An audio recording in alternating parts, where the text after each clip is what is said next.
Langsommere. Bløder i nakken. Det kommer lidt ned. Langsommere. Bliv ved med at motivere ham bagfra, så det er bagbenet, der kommer til at slippe over ryggen. Langsommere. Ja, godt. Godt, fint. Lad ham trave. Stille og roligt. Langsomt trave. 1, 2. 1, 2. Højre stillet. Ikke højre bøjet, men højre stillet. Det vil sige, så når du løsner det ud, der må du ikke svinge halsen ind i volden der. Du skal ikke gøre mere end det, du gør der.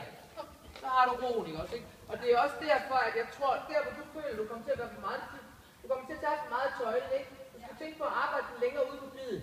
Eller længere ude på tøjlen. Der, det kan jeg lide. Ja, lidt mere tilbage. Ja, der skal du ind. Der skal du ind. Godt. Du skal finde den ro der. Og helt rolige hænder. Sådan, godt. Og lidt længere tilbage. Det vil sige, at du skal bestræbe dig på at lave korte trin med lidt løft. De skal ikke være så høje, fordi man normalt er kort, høj og lang og lidt tilbage. Ja, jeg skal ikke løbe. Sammen med hænderne.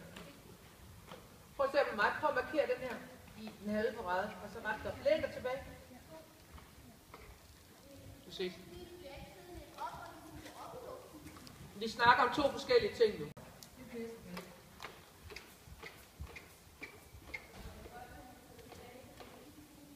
Ja, fordi ellers så bliver man heller ikke stærkere med pisken, fordi så pisken har det faktor op i luften, hvor undersjænken, det er din spiner. Det er godt. Og den har han ikke brug for. Han har brug for at komme op i luften med de korte trin. Kort trin. Mere tilbage. Mere tilbage. Mere tilbage. Det er en overkomst tilbage.